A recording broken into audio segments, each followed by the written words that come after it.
Good afternoon, esteemed faculty, distinguished staff, honored guests, Baltimore community leaders, proud families and loved ones, and of course, the phenomenal University of Baltimore Spring 2026 graduating class. Let's clap it up, y'all.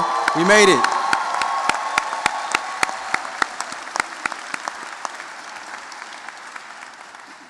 What a blessing to be standing here today, celebrating one of the biggest milestones of our lives, and a very, very special birthday to my mom. Happy birthday, Mama. I love you.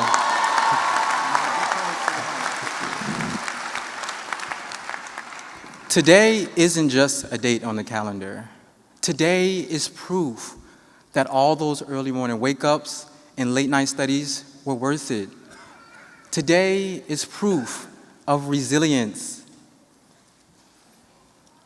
My name is Gamar Hayles, and I stand here proudly as a first-generation Jamaican American.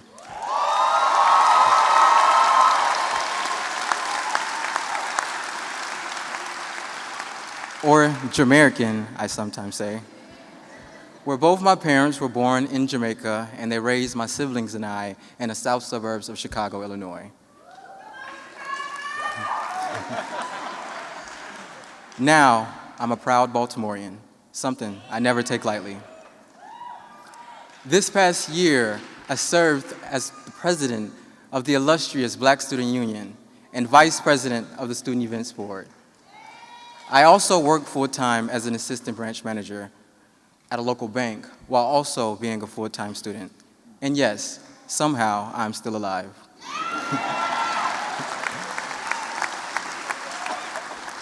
Because we live in an era of artificial intelligence, or AI as we know it, of course I asked AI, how do I give a great commencement speech? It said, be brief. I said, beloved. They gave me 5 minutes. I'm using all 5. Look around this arena. Here they come. UBalt first-gen scholars, working parents, night shift warriors, transfer students who refused to start over, immigrants who kept their accent strong and their head even stronger. Here they come, coders and creators, analysts and advocates, future attorneys and entrepreneurs.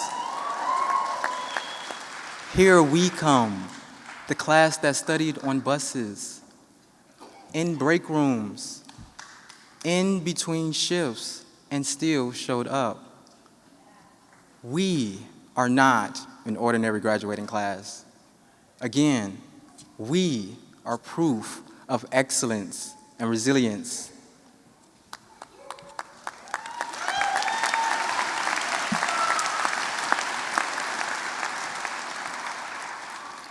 I moved to Baltimore in 2021 at the age of 24. Excited, but honestly, terrified. Leaving home hits different when you're not just leaving a city, but you're leaving a version of yourself you can no longer afford to be. Growing up in Chicago, I was surrounded by people I loved, and of course by my loved ones, but also by party heads, socialites, generally folks who were numbing themselves through life, people who essentially didn't believe in elevation or transformation. And deep down, I knew if I stayed, I'd get stuck in a cycle that was never meant for me. So I made a choice, a fast one, but a necessary one, which was to move to Baltimore. My first night in Baltimore was not what I expected. I drove around downtown in the heart of the city, imagining I'd see skyscrapers and bright lights, something that felt bigger than Chicago. But what I saw was abandoned buildings, people struggling openly, people battling things you can see and things you couldn't. I remember thinking, Gamar, is this really where you decided to move?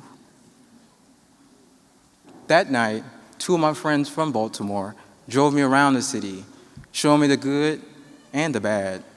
the corners to avoid, the food spots to try, including the hidden gems, the neighborhoods with heart, and somewhere between the shock and the silence, the question hit me again, is my purpose here? Later that night, they said, all right now, you can't come to Baltimore and not try a crab cake. And let me tell you something. Chicago don't prepare you for a real Maryland crab cake. No shade to my birth city, but Baltimore puts their whole soul into seafood. If you know, you know. In that experience, trying my first crab cake, that first bite grounded me. It reminded me that even in unfamiliar places, there are things meant to comfort you, catch you, and keep you open. And that's when I realized something, that the challenges looked familiar, but the people were different. When folks heard my Midwest Chicago accent, they leaned in.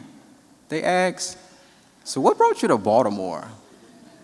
And for the first time, I didn't have a polished answer. All I knew was this, and something that I've stuck with ever since.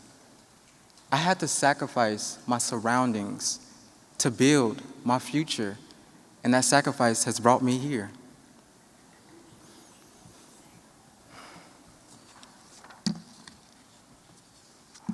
Fast forward a bit, when everything collided at once. I was working full-time in a demanding role. I was a leader on campus. I was trying to be a good student, and not only a student that excelled, but also trying to be a good human at the same time. Not to mention, I was driving Lyft late at night to help pay for out-of-state tuition at the time. One night, I drove home, sat in my car, just stared at my steering wheel, exhausted. I honestly thought, I don't know if I can do this anymore. But then I heard my mother's voice in that unmistakable Jamaican accent. God would never put you through anything you cannot handle. I could do all things through Christ who strengthens me. Philippians 4:13.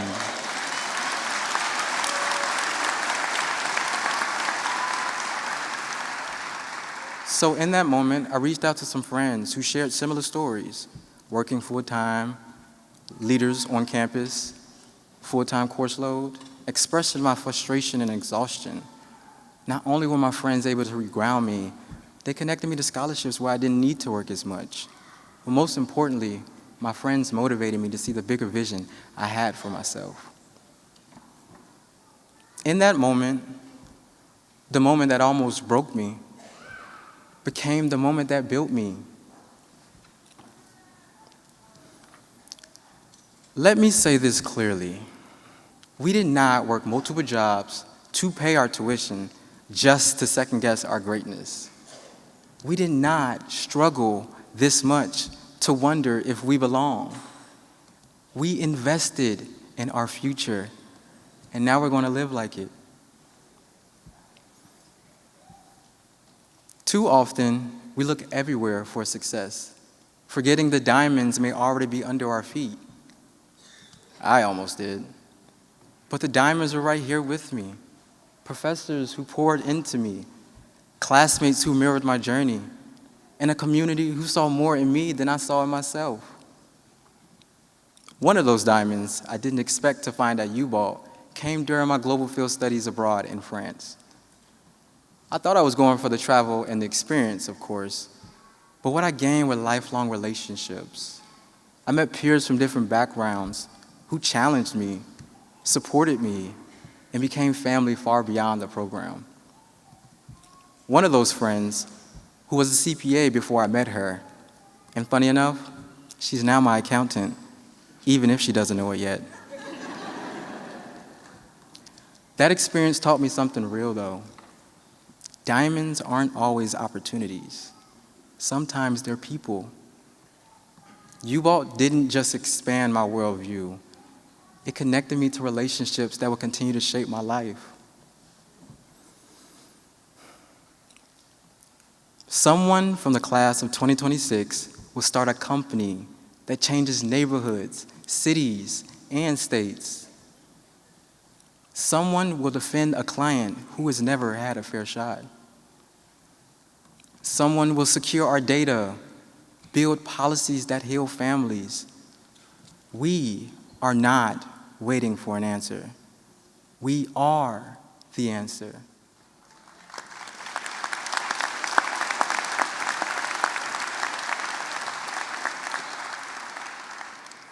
Wherever you're headed, a new job, graduate school, entrepreneurship, or a well-deserved rest, I know some of us need it.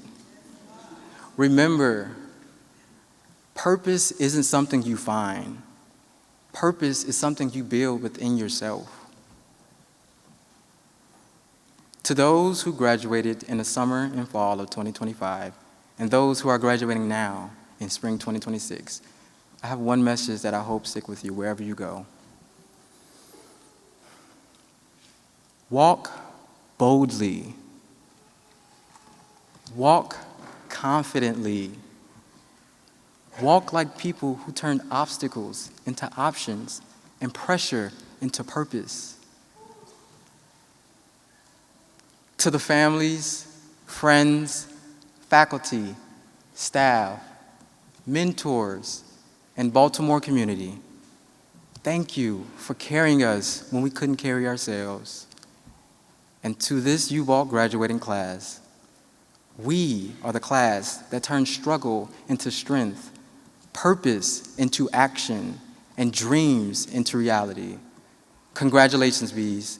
Now let's go rewrite the world, one story at a time. Thank you.